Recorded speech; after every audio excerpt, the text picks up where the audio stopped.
مسلمانوں کے دو گروپ ہو گئے. ایک گروپ نے کہا رسول نے اپنی زندگی میں جانشین مقرر کیا، ایک گروپ نے کہا رسول نے اپنی زندگی میں خلیفہ بلا فصل مقرر کیا.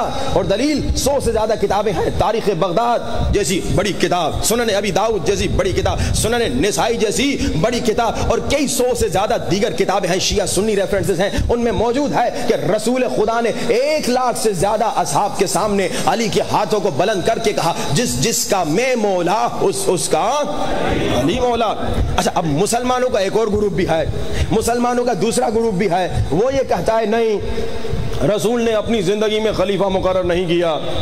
وہ یہ کہتا ہے نہیں، رسول نے اپنی زندگی میں جانشین مقرر نہیں کیا، بلکہ رسول نے کہا میں جا رہا ہوں، میں نے تمہیں یہ تو سکھایا کہ ٹوائلٹ میں جاؤ تو پہلے پاؤں کون سا رکھو، مسجد میں جاؤ تو پہلے پاؤں کون سا رکھو، کنگھی کرو تو کھڑے ہو کر کرو یا بیٹھ کر کرو، ناخن کاٹو تو جمعرات کو کاٹو یا جمعے کو کاٹو. میں نے یہ ساری چیزیں تو بتا دی مگر خلیفے کا نہیں بتایا.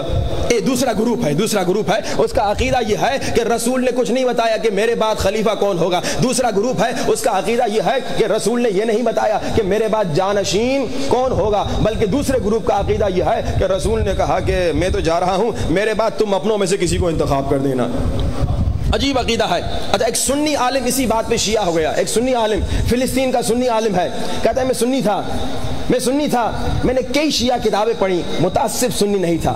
کہا میں سنی تھا مگر مجھ میں تعصب نہیں تھا، مجھ میں عشق رسول تھا. تو میں نے شیعہ کتابیں پڑھی، المراجعات جیسی کتاب پڑھی، انشاءاللہ ضرور پڑھیے گا، یا تیجانی صاحب کی بہت ساری کتابیں ہیں، دین آئی واز گائیڈڈ جیسی کتابیں، اور کئی دیگر دوسری کتابیں. جوانوں کو ریکمینڈ کروں گا یہ کتابیں پڑھو. تیجانی صاحب کی جتنی کتابیں ہیں، المراجعات ہے، نائٹس آف پشاور ہے، یہ ساری کتابیں ہیں، یہ کمال کی کتابیں، یہ ضرور پڑھیے. جوانوں کو کم سے کم ریکویسٹ کروں گا یہ کتابیں پڑھیے، اپنا علم بڑھائیے. کل آپ نے سنا تربیت کا حصہ کیا ہے کہ اپنا علمی معیار بڑھاؤ. جس عقیدے پر تم عقیدہ رکھتے ہو کسی بات پر، اس پر تمہارے پاس دلیل ہونی چاہیے. یہ کتابیں ضرور پڑھیے گا. محرم سے ہی پڑھنا شروع کر لیجئے، گوگل پہ ساری موجود ہیں.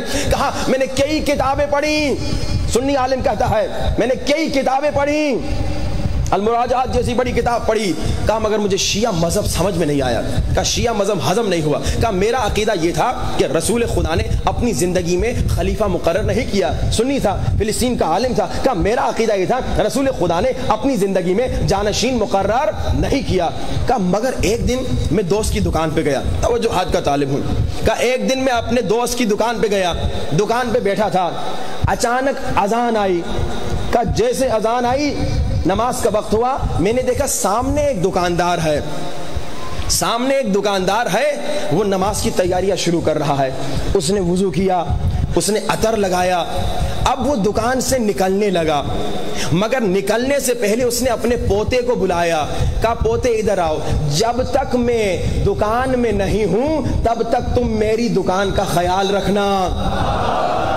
توجہات کا طالب ہوں. کہا یہاں پہ میں حیران ہو گیا، کہا یہاں میں پریشان ہو گیا. ایک معمولی سی دکان تھی، چھوٹی سی دکان تھی، مگر دکاندار 5 منٹ 10 منٹ 15 منٹ سے زیادہ بھی نہیں جا رہا تھا. مگر دکاندار نے کہا اے میرے پوتے، میں نماز پڑھنے جا رہا ہوں، جب تک میں نماز پڑھ کے آؤں تب تک تم دکان کا خیال رکھنا. اس سنی عالم نے کہا بس یہی دیکھ کر میں شیعہ ہو گیا. جب ایک دکاندار اپنی چھوٹی سی دکان کو بغیر جانشین کے نہیں چھوڑتا،